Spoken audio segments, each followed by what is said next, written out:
Alors que tout le monde crie aujourd'hui au bear market, je vais donner dans cette vidéo mon avis sur le bear market, si il arrive pour moi ou non, ou si on a tout simplement une continuation haussière, donc une continuation tout simplement du bull run, avec de nombreux data et informations que j'ai pu piocher à droite à gauche, et aujourd'hui je vais analyser tout cela. Avant que j'oublie aussi, tu vas pouvoir réserver un appel de coaching totalement gratuit avec moi. Donc il est juste sous la vidéo, dans le lien, donc soit dans la description, soit dans le premier commentaire. Tu vas pouvoir cliquer dessus et réserver une session de coaching totalement gratuite avec moi. Voilà, ça n'engage que toi. On va faire vraiment un tour de ta situation, comment tu peux commencer ou continuer à investir en crypto-monnaie par rapport à ma stratégie. Et voilà, je t'apprendrai vraiment énormément de choses. Donc si ça t'intéresse, vraiment, n'hésite pas à cliquer sur ce lien et réserver dès à présent ton coaching gratuit. Allez, sans plus attendre, commençons et regardons directement les différentes datas que j'ai à vous présenter aujourd'hui.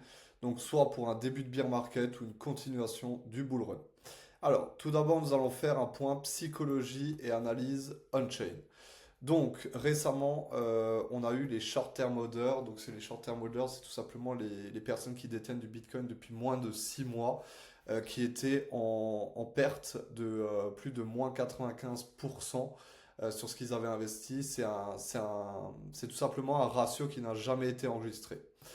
Ensuite, niveau capitulation, on a atteint aussi des niveaux au plus haut, et c'est logiquement dans ces niveaux plus hauts de capitalisation que on a mis notre bottom local pour après repartir par la suite. Ensuite, ben là, c'est à peu près pareil aussi, c'est le sentiment journalier, donc c'est l'index du sentiment journalier. Et là, on a atteint un niveau en dessous de 25, ce qui est équivaut à de la peur extrême, tout simplement. Et à chaque fois qu'on a atteint ces niveaux-là, c'était un niveau de bottom avec les triangles en vert que vous voyez ici. On a rebondi fort par la suite.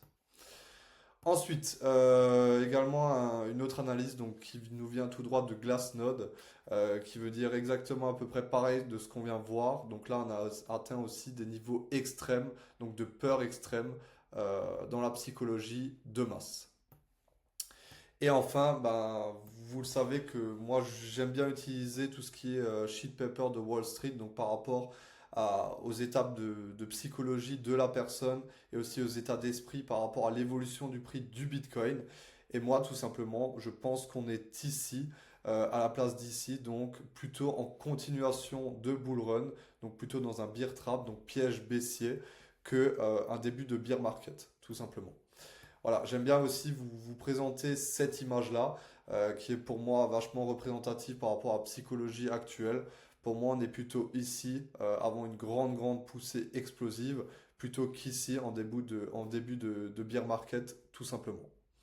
Donc voilà, donc ça c'était pour tout ce qui était psychologie. Donc on est sur plutôt si vous voulez, si je veux conclure, on est plutôt sur des niveaux de bottom local plutôt que un début de bear market.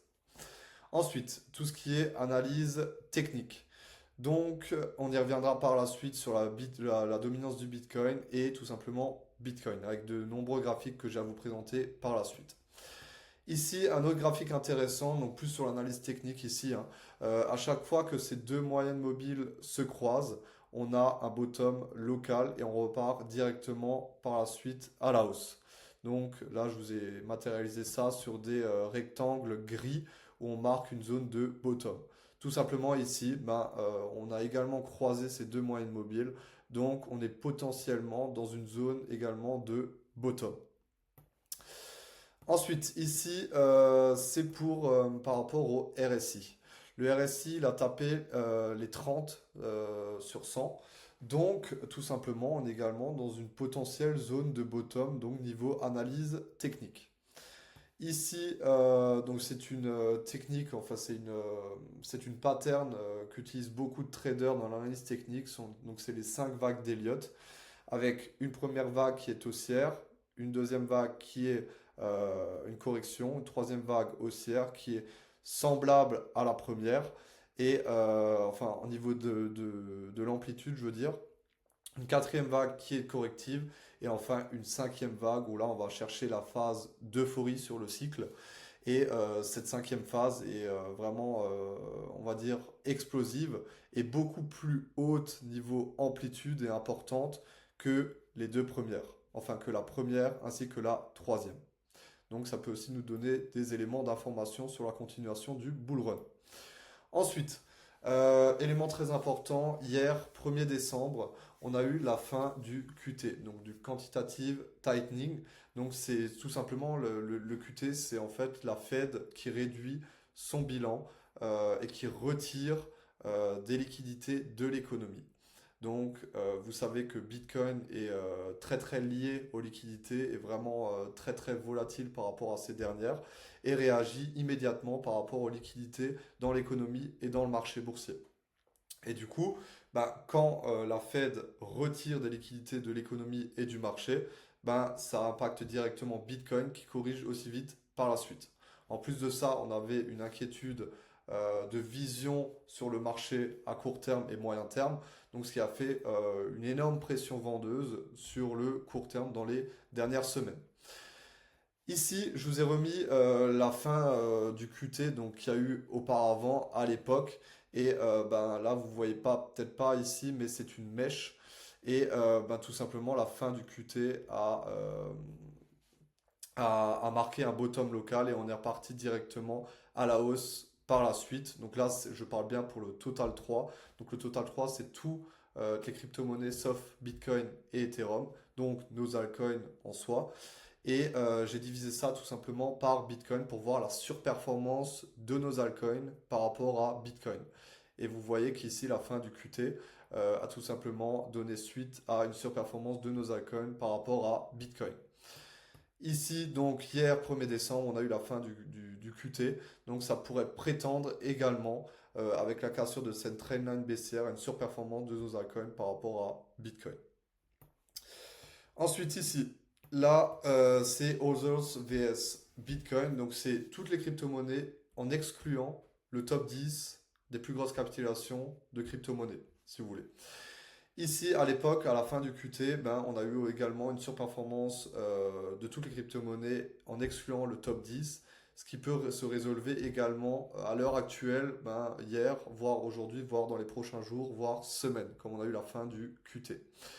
Ah oui, j'oubliais, donc la fin du QT donne souvent lieu à un QE, Quantitative Easing, où la Fed va réinjecter des liquidités dans l'économie et dans le marché.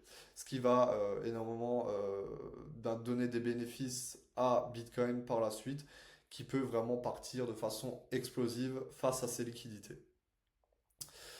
Et enfin, ici, donc c'est la dominance du Bitcoin, comme je vous le disais avant, où à l'époque, la fin du QT a donné lieu à une surperformance de nos altcoins. Ben, ici, c'est encore prouvé une nouvelle fois. La fin du QT pardon, peut donner lieu à une surperformance de tous nos altcoins face à Bitcoin.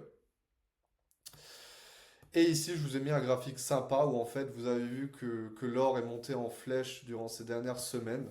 Ben, il a tout simplement extrait son triangle ascendant, comme on appelle ça en analyse technique, par le haut de façon explosive. Ben, Bitcoin est en train de faire exactement la même chose par rapport à cette même figure graphique. Voilà, donc en termes d'analyse technique, tout me laisse à dire que on est encore dans une continuation du bull run plutôt qu'un début de bear market. Même si je le sais, nos altcoins jusqu'ici ont largement sous-performé Bitcoin. Ensuite, donc ça c'était pour tout ce qui était analyse technique. Ensuite, pour l'intérêt de la masse. Donc ici vous avez un graphique des nouveaux followers sur YouTube et vous avez ici ben, les deux tops de 2021, donc de novembre 2021 qu'on a connus sur Bitcoin et vous voyez qu'il y avait vraiment des intérêts, un intérêt de la masse vraiment très très grandissant. Ici actuellement, ben, la masse est tout simplement absente, donc bon pour nous également. L'évolution de l'intérêt pour cette recherche, donc là tout simplement j'avais tapé crypto et Bitcoin et on peut voir que on est à des niveaux extrêmement bas par rapport à ce qu'on a connu en 2021. Donc beau signe également pour cela. Ensuite, pour les poches de liquidité. Donc, rapide rappel, si vous voulez. Donc, en fait, le marché est toujours gagnant dans les crypto-monnaies, même dans les marchés traditionnels, comme le S&P 500, etc. le marché va, on va dire, est attiré par les poches de liquidité, là où il y a le plus d'argent à aller chercher. Actuellement, avec cette grosse baisse qu'on a eue durant les dernières semaines, on est allé venu chercher toutes les liquidités qu'il y avait au sud de Bitcoin. Vous voyez que maintenant, on a énormément de liquidités, donc c'est tout ce qui est en fluo ici. On a énormément de liquidités à aller chercher en haut, du coup au nord de Bitcoin. Donc également un élément pour nous dire que la continuation haussière est encore d'actualité. Donc voilà, ça c'était pour les poches de liquidité. Maintenant, on va s'attarder plus en détail aux liquidités générales et la macroéconomie aux USA. Tout simplement. Donc, comme je vous l'ai dit, il y a eu la fin du QT le 1er décembre 2025, ce qui a donné peut-être lieu à un QE, Quantitative Easing, dont la Fed qui réinjecte des liquidités dans l'économie et dans les marchés boursiers, ce qui bénéficie également à Bitcoin, qui est le premier actif à en bénéficier. Comme c'est le marché le plus liquide, on va dire, et c'est celui-là qui est le moins capitalisé par rapport au S&P 500, les marchés boursiers traditionnels. Le 10 décembre, on aura également la réunion de la Fed sur les taux directeurs qui va se prononcer sur une baisse des taux ou sur un statu quo, donc à une non-baisse des taux, mais non hausse des taux non plus, et non baisse, pardon. Et du coup, ici, vous avez 84% qui pensent qu'on aura une baisse des taux d'ici le 10 décembre. Et du coup, tout cela est vraiment bénéfique également pour les marchés traditionnels et crypto, comme l'argent coûtera moins cher. Et du coup, les entreprises pourront plus facilement investir et faire des prêts derrière. Ensuite, j'aime bien regarder l'ISM, tout simplement parce que l'ISM, c'est l'indice manufacturier qui donne un peu le sentiment des achats des entreprises. Quand celui-là est positif et monte, c'est-à-dire que les entreprises sont plus amènes à faire des investissements, donc à injecter de la liquidité dans les marchés, etc. Ce qui prolifère également du coup à Bitcoin qui est le premier à réagir aux liquidités. Donc c'est pour ça qu'on identifie l'ISM. Ici, vous avez un graphique des conditions financières de marché qui ont 9 mois d'avance, donc en mauve ici. Vous voyez que c'est en large augmentation. Et ici, les liquidités générales qui ont 6 mois d'avance sur l'ISM. Tout monte à la hausse actuellement, ce qui peut présager également un ISM qui monte par la suite. Et du coup, un sentiment plutôt favorable au niveau des entreprises, au niveau des investissements, ce qui peut bénéficier à notre cher Bitcoin et nos altcoins. Ensuite, ici, le dollar index. Le dollar index, vous le savez, il faut qu'il soit faible pour que nos crypto-monnaies prennent en valeur, comme nos crypto-monnaies sont directement corrélées au dollar. Ici, on voit que ça suit exactement la même pattern, donc la même figure technique que le cycle de 2016 à 2018 sur le dollar. Donc le dollar est lié à chuter aussi dans les prochaines semaines, d'après ce graphique. Ici, j'ai déjà identifié ça avant, donc c'est par rapport au RSI. Le RSI a tapé une zone en dessous de 30 et c'est souvent des niveaux de bottom local, des niveaux de bottom locaux, pardon, pour une continuation haussière par la suite. Ici, on a également tapé avec cette vente massive sur Bitcoin. Ici maintenant, donc, c'est la pattern, donc la figure que peut suivre Bitcoin après avoir tapé en dessous de 30 sur le RSI. Donc, je ne dis pas qu'on va ne pas faire un plus bas dans les prochains jours, voire prochaines semaines, mais vous voyez bien qu'il faut regarder long terme et regarder ce qui nous arrive. C'est une pente haussière qui nous attend tout simplement sur Bitcoin par la suite. Donc même si on faisait un plus bas dans les prochains jours, ce n'est pas forcément grave et dramatique. Ici, vous avez un indice de volatilité du Bitcoin avec les bandes de Bollinger, si quelqu'un connaît.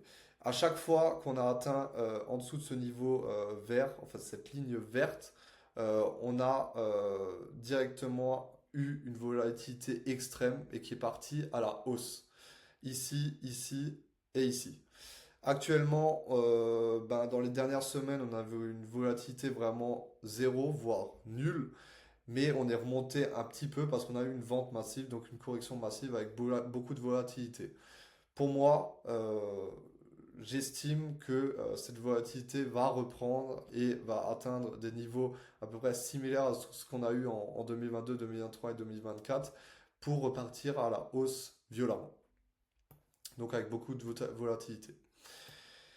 Ici, donc, je vous ai remis le graphique de novembre 2018 jusqu'à juillet pardon, 2019. Et vous pouvez voir que ça suit exactement la même, on va dire, pattern, donc la figure. Bon, jusqu'à là, il n'y a pas trop d'historique, mais juste ce que je veux vous dire ici, c'est lorsqu'on a eu la fin du shutdown, donc la fin de la grève du gouvernement américain, ben, on a pu observer ceci sur Bitcoin auparavant. Donc ce qui peut également se passer. Et enfin, pourquoi on avait étudié des cycles de 4 ans sur Bitcoin? Je disais beaucoup dans mes vidéos précédentes, parce que tout simplement c'était l'ISM, donc comme je vous le disais, le sentiment des entreprises à injecter de la liquidité dans l'économie, donc à faire des investissements. Ben, en fait ça suivait une courbe de 4 ans jusque-là. Mais jusque-là, on a eu un petit retard, on va dire, sur les SM, ce qui fausse notre cycle de 4 ans.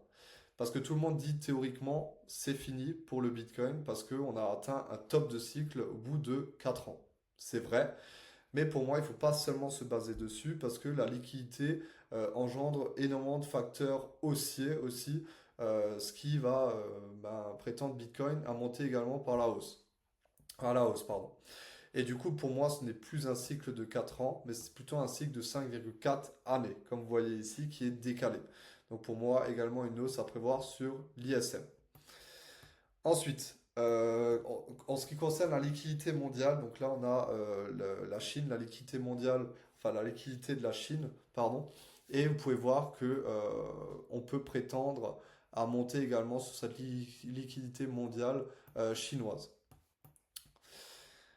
Là, vous avez une autre pattern avec la liquidité mondiale face à l'or qui a un an d'avance. Et vous pouvez voir que ça suit exactement la même pattern. Et donc, on pourrait voir une augmentation de la liquidité mondiale massive par la suite.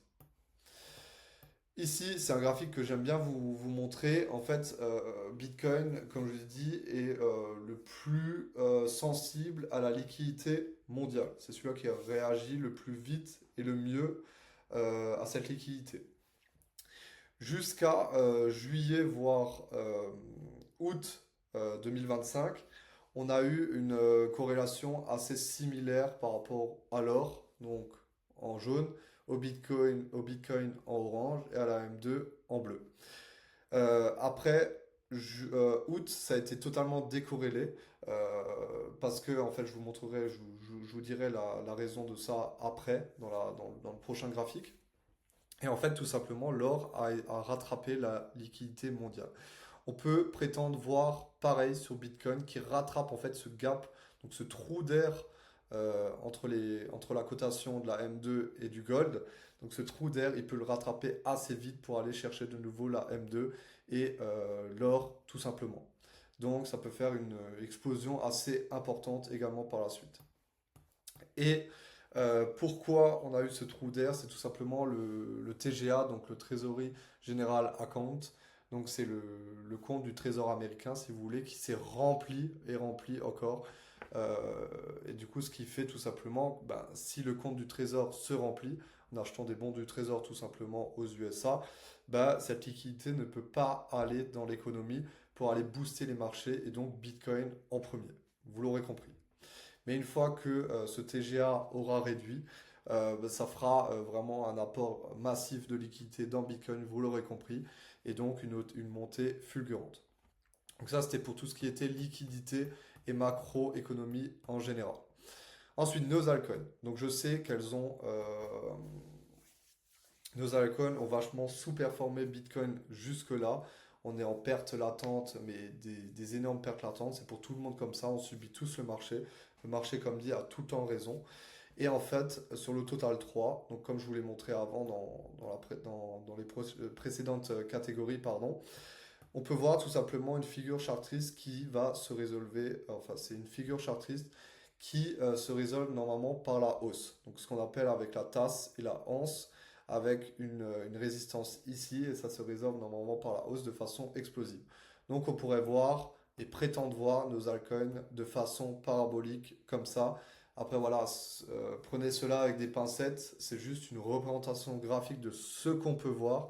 Ce n'est pas obligé qu'on voit ça, mais en fin de compte, si on regarde long terme, ben, on voit cette figure-là sur nos altcoins. Alors que si on regarde court terme, ben, on est en train de subir cette correction-là actuellement, après un gros pump de décembre 2024, comme vous le savez. Et en fin de compte, on serait potentiellement dans cette zone-là, sans aucune conviction bien sûr, on serait potentiellement dans cette zone-là et on serait prêt à voir cela si les liquidités et tout ce que je viens de dire, bien sûr, s'avèrent vrai. Voilà, Voilà, pardon. Comme dit, maintenant j'ai fini avec mes explications par rapport à différentes datas que j'ai pu piocher par-ci par-là. Voilà, qui me confirment que pour moi, ce n'est pas fini. Même si le cycle de 4 ans est modifié, que théoriquement il est déjà fini. Pour moi, c'est les liquidités qui drainent tout ce marché, et surtout Bitcoin et nos altcoins, donc le marché crypto en général. Donc pour moi, ce n'est pas fini. Le bear market, c'est juste la fumée, on va dire, à court terme, mais pour moi, à long terme, on peut encore prétendre à une belle hausse devant nous dans les prochains mois. Après, comme dit, tout ce que je t'ai dit n'est pas un conseil en investissement. Vous êtes responsable à 100% de ce que vous faites par rapport à vos portefeuilles, votre stratégie, etc. Je donne juste ma vision des choses. Voilà. C'était la conclusion de cette vidéo qui était assez longue. Comme je te l'ai dit au début, n'hésite pas à réserver un appel de coaching avec moi, donc sous le lien dans la vidéo, dans la description ou dans le premier commentaire, je le mettrai. N'hésite pas, c'est totalement gratuit, ça n'engage que toi, et puis voilà. Sur ce, on se dit à bientôt pour une prochaine vidéo, et voilà, prenez soin de vous, allez, ciao ciao.